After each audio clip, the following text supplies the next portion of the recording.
Okay, you guys. So yes, so please, first order of business in the comments, go ahead and wish my sister a happy birthday. Sister, I love you so much, and you are absolutely amazing, and you are the bestest, most stressful sister a girl could ask for. Okay.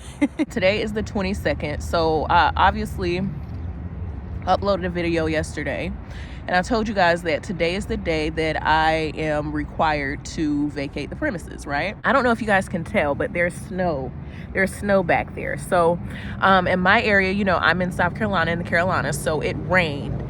It snowed. I mean, God is just so amazing. Let me just start there. God is absolutely amazing, and God looks out for all of us, even when we don't deserve it.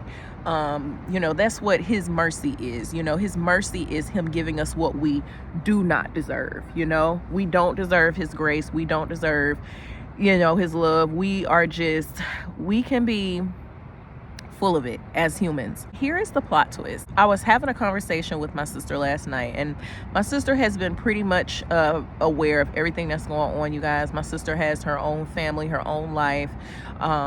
You know, she's a great sister, and yeah, she just has her own family and own stuff going on. You know, she's married, she has a child, so she has stuff going on, and I am a person where it's just like, I'm not gonna burden you, okay?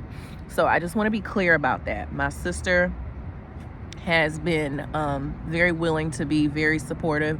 You know, I am a person though where I do tend to withdraw if I am going through something, anything.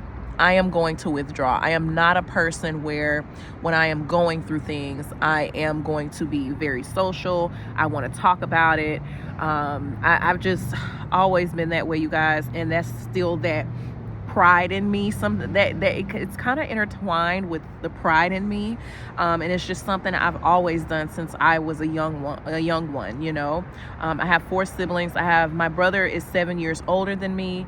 I am the next one in line, and then my sister next to me is 2 or 3 years younger than me, and then my sister that I'm telling you guys about, I think she's 4 years younger than me, if my math isn't bad. So I say all that to say my 2 younger sisters, they're 15 months apart. So my 2 younger sisters growing up, they always, you know, had each other, right? My brother, he's 7 years older than me, so you know, he's always kind of been just 7 years ahead, and then it was kind of me. And you know, I've always been close to my sisters and stuff, but I just say all that to say I've always kind of handled things by myself. I've always been kind of a withdrawn, just a person that withdraws, you know what I'm saying? So if that helps you understand me a little bit more. But anyways, you guys, so yeah, but I just say all that to say because I wanted to be clear that, you know, my sister, she has been doing her best. My sister is the only family member that I do actually have a relationship with, and I haven't been talking to her much just simply because I withdraw.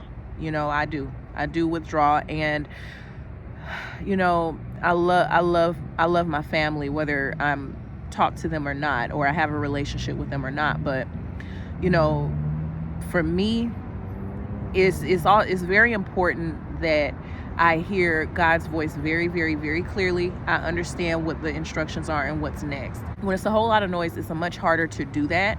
And so when I'm withdrawn and when I'm in solitude, then I am able to really, really decipher the voice of the Lord and hear his voice and really meditate on his word and just really, really, really focus so that I understand what's going on, what is next, and all of the things. For those of you who are like me, where you tend to withdraw whenever you're going through situations, it could be, you know, a good and a bad thing, honestly, because it's like, well, on one hand, we don't have to handle everything alone, but on the other hand, especially when you are a believer and when you're saved and you have that close, intimate relationship with the Lord, for me, you know, solitude and quietness works best so that I can understand and so that I can hear him clearly. And also when we look at Jesus's walk and his ministry, oftentimes he would just go off to himself and just go in prayer.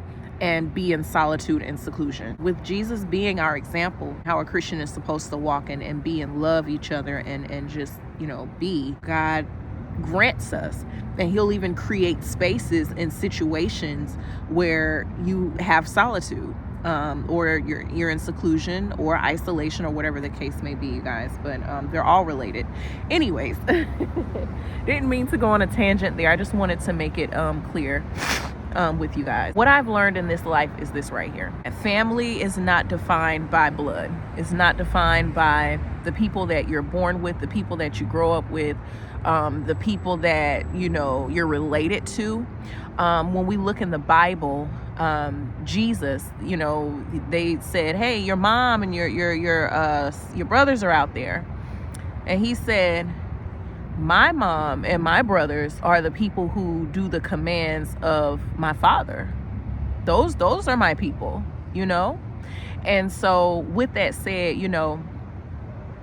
throughout my life, I've, made some really, really, really beautiful, solid and genuine connections with people who, aren't necessarily my blood or my family. But I've had some really solid connections, so I've learned that family isn't defined by relationship. Family is defined by love, and, loving one another and, the heart, your heart, that's to me what, family is defined by. But you all can expand on that and expound on that a little bit more in the comments. Anyways, so I was having a conversation with my sister last night, just telling her everything that's going on. And we were just kind of talking about it. And so she asked me, she's like, well, do you have to leave the apartment on tomorrow? I'm like, yeah. I said, otherwise the judge said that they're going to do a writ of ejectment. So with the writ of ejectment, basically it is where the landlord has to go and file it, if I understood, because I did a little bit more research on there after her and I got off the phone. And so basically the landlord would have to go and file it, and then it would be issued within 5 days if the judge, it grants it in favor of the landlord, which I'm sure they will. And then once I receive that document, that's basically the last stage in eviction. And so once I receive that document, then I will have 24 hours from when I receive the document to vacate. So what I was going to do this morning was call the courts so that I could talk to them and kind of figure out, how long would that take, what the process looks like.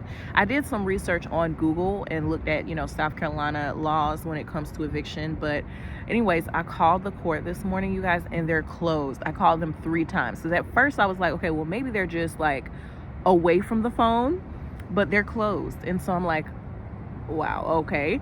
So then I decided that I was hungry. I didn't buy any groceries because I didn't want to put a whole bunch of groceries in the place and know that I have to leave at really any minute now.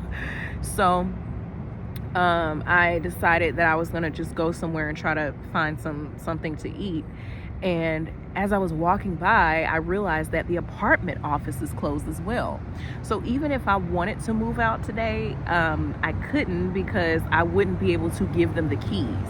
So you guys, that is just such a blessing, you guys. When I laid down and went to sleep last night, honestly, I just said, you know what, God, it is what it is. I feel like, honestly, I've been floating.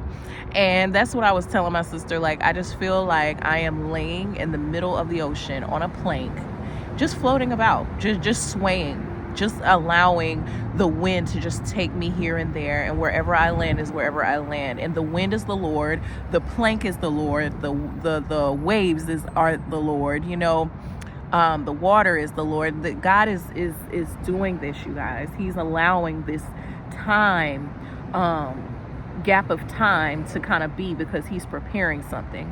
And that's what I was just walking along as I was walking here.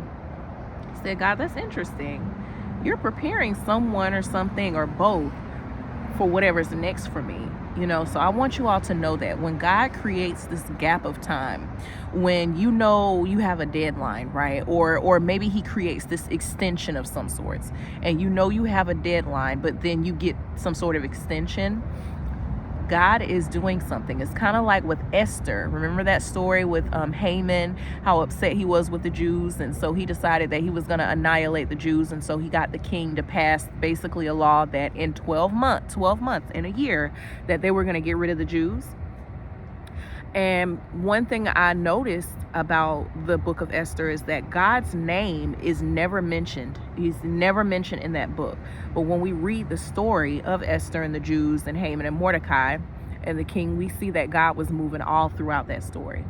And so the thing is that what was beautiful about it was when the 12, you know the story if you've read the story, is how, the king, he made another decree telling the Jews, because he couldn't cancel the decree that was made, that Haman made to annihilate the Jews, but he did make a decree saying that when the adversary comes, you can defend yourselves, so you can fight them off, and God created that gap of time so that he could prepare some things. We had the king did not know that Esther was a Jew. And so, eventually Esther went in, told the king who she was, revealed her identity.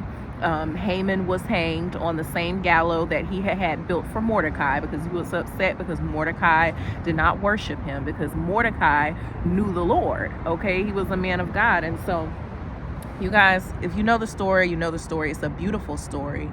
But I say all that to say, God is creating a gap of time. He's creating this extension of some sorts, and he's allowing things to be. Now, I'm gonna, of course, I know that a writ of ejection, like just from previous experience, once you go to court and you tell the judge when you're gonna leave, if you leave by the day you say that you're gonna leave, it looks a lot better, because it looks, I've been told before that it is shown as settled.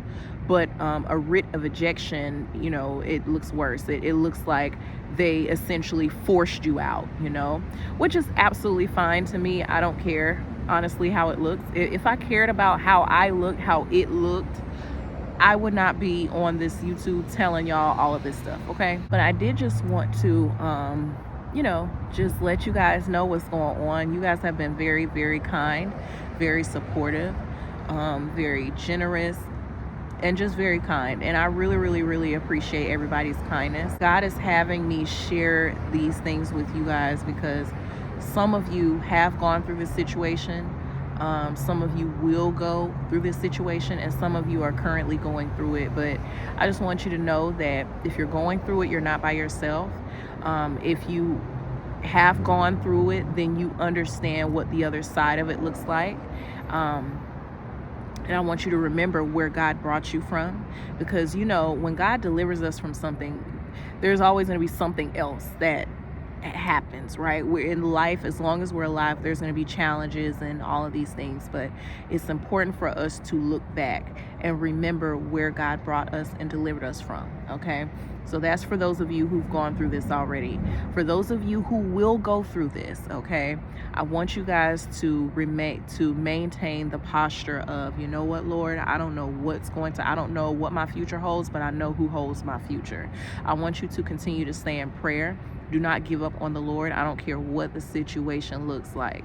I don't care about the Red Sea that's in front of you. God will part it, and he is going to part it, and you're going to walk through that Red Sea. Not only are you going to walk through and get to the other side safely, but you are going to walk through the sea on dry land. Y'all, that is a miracle in of itself. We don't talk about that part a lot, the dry land part. When he parted the Red Sea for the children of Israel and they walked through on dry land, this is a sea. If you go to any body of water and you put your feet down, it's muddy. Okay, and so imagine all of this water on top of this dirt, like it's muddy, it's wet. You understand what I'm saying? So for them to not only walk through the Red Sea and be unharmed and get to the other side safely, but guys, they walk through on dry ground. Okay, so God is absolutely amazing. I believe in the Lord, And the more that I go through, the more intimate and just in love with God I fall. You know, I have fallen just so in love with the Lord, and that's why I got to spread the gospel, y'all. That's why I must share his words and share what he's taught me. And that is why me telling you guys and just showing you this process is very, very important, so you all could see. You know, yesterday I was feeling a little down, and today, you know, it's still a lot of up in the airs. It's still a lot of unsureness. But I know the God that I serve, y'all. I know the God that I serve, and I have a testimony that I have to tell you guys about that I haven't told you guys about yet, but I'm going to share something with you guys. I haven't shared this with you just yet, but I am going to share. It's going to be in a separate video, so look out for that video. I'll reference back to this one once I share it with you all, but I just want you all to, you know, for those of you who will go through this, you know, our posture, our heart posture, and the way we are when we wait is very important to the Lord. Okay, so we got to stay in faith. We got to trust him. Some people, they don't believe. You know, you have unbelievers out there and you have believers, but I hope that for the unbelievers, even maybe this testimony will make you curious and want to know, wow, well, what God is she serving? What's going on over there? You know, can I experience that level of peace? You know, because the thing is, guys, is that, like I told y'all, it emotionally has been a roller coaster. I have been struggling. I have been happy. I'm joyful all the time. But, you know, as a human being, you know, as long as we're in this flesh, we're going to experience all types of emotions and stuff. So I've been going through it. But at the core, you know, I felt this peace that, you know, does truly pass all understanding. It's the peace of Jesus, the joy of the Lord that lives within me, and I just want to share that with you guys. So just wanted to update you all on what's going on. Thank you for all of your prayers. We still listen, I still don't know what's going to happen. I still don't know where I'm going to be, what's going on, how this is going to work, but I know that whenever the opportunity presents itself, right, when God puts this opportunity in front of me for me to, you know, be somewhere comfortable, be where he wants me to be, I'm gonna feel it. And it's not going to feel, you know, I'm gonna know. I'm gonna be able to identify that, yes, God, this is you right here. This is you, you know? And so, yeah, you guys. But anyways, y'all, listen. Like I told y'all yesterday, the best way out is through. So we got to go through these things, whether it's an eviction, whether you're struggling mentally, emotionally, financially, maybe relationally, you know, maybe with family, maybe, you know, professionally, in whatever way you're struggling. Just know that God is in charge and God is sovereign, and do not count him out. Do not forget about God. Never stop praying. And yes, y'all, I'll see y'all next time.